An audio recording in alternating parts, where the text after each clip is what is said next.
ಹಂಗೋ ಹಿಂಗೋ ಮಾಡ್ಬಿಟ್ಟು ಇಂಜಿನಿಯರಿಂಗ್ ಅಂತೂ ಪಾಸ್ ಆಗ್ಬಿಟ್ಟಿರ್ತೀವಿ. ಇದಾದ್ಮೇಲೆ ನಡೆಯೋದೆ ಆಕ್ಚುಲ್ ಗೇಮ್. ಏನ್ ಹಂಗ್ ನೋಡ್ತೀಯಾ? ಅವ್ನು ನನ್ನ ಕ್ಲಾಸ್ ಬಿಟ್ಟು ಗೊತ್ತಾ? ಫ್ರೆಂಡ್ಗಳು ರೆಫರ್ ಮಾಡಿರೋದು ಇಲ್ಲ ಯಾರೋ ಹೇಳಿರೋದನ್ನ ಫ್ರೆಂಡ್ಸೋ ಫ್ಯಾಮಿಲಿನೋ ಏನೋ ಹೇಳಿರೋಂತ ಕಾಯ್ದು ಕೋಚಿಂಗ್ ಇನ್ಸ್ಟಿಟ್ಯೂಟ್ ನ ಹೋಗಿ ಸೇರ್ಕೊಂಡ್ಬಿಡ್ತೀವಿ.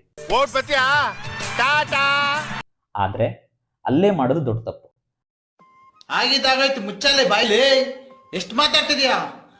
ತಪ್ಪು ಮಾಡೋದು ಸಹಜ ಕಣೋ. ಅಲ್ಲಿ ನಾವು ವೆರಿಫೈ ಮಾಡಲ್ಲ ನಮಗೆ ಟೀಚ್ ಮಾಡ್ತಿರೋರು ಯಾರು, ಅವ್ರು ಮಾಡ್ತಿರೋದು ಪಾಠ ಮಾಡೋದು ಅರ್ಥ ಆಗುತ್ತೋ ಇಲ್ವೋ. ಏನು ಅರ್ಥವೇ ಆಗ್ತಿಲ್ವೇ ಈ ಕೇಸು?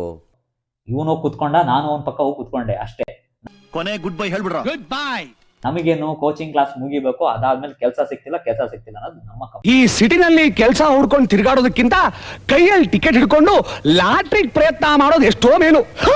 ಅಂದ್ರೆ ನೀವು ಮಾಡ್ಬೇಕಾಗಿರೋದೇನು, ಒಂದು ಟ್ರೈನರ್ ಮಾಡ್ತಿರೋದು ನಿಮ್ಗೆ ಅರ್ಥ ಆಗುತ್ತಿಲ್ಲ ಅನ್ನೋದು ನೀವು ಫಸ್ಟ್ ಗೆ ವೆರಿಫೈ ಮಾಡ್ಕೋಬೇಕು.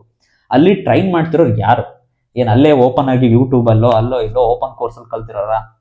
ಒಂದು ರಿಯಲ್ ಟೈಮ್ ಇಂಡಸ್ಟ್ರಿಯಲ್ಲಿ ಕೆಲಸ ಮಾಡಿರುವಂತಹ ಇನ್ಸ್ಟ್ರಕ್ಟರ್ ಇದ್ರೆ ನೀವು ಇನ್ನೂ ಚೆನ್ನಾಗಿ ರಿಯಲ್ ಟೈಮ್ ಅಲ್ಲಿ ಕಲಿತೀರಾ. ಯಾಕೆ ಮಾರ್ಕೆಟ್ ಅಲ್ಲಿ ನಿಮಗೇನೋ ಫ್ರೆಶರ್ ಅಂತ ಕರೀತಾರೆ, ಆದ್ರೆ ಆ ಫ್ರೆಶರ್ ಅಂತ ನೋಡಿದ್ರು ಕೂಡ ನಿಮಗೆ ಒಂದು ರಿಯಲ್ ಟೈಮ್ ಎಕ್ಸ್ಪೀರಿಯನ್ಸ್ ನ ಕೇಳ್ತಾರೆ. ಸೊ ಇಲ್ಲಿ ನಿಮಗೆ ಕಲ್ಚರ್ ಯಾವ ತರ ಇರ್ಬೇಕಂದ್ರೆ ಡೇ 1 ಇಂದ ನಿಮಗೆ ಪ್ರೊಡಕ್ಷನ್ ಲೆವೆಲ್ ಅಲ್ಲಿ ಹೇಳ್ಕೊಡುವಂತ ಬೇಕು.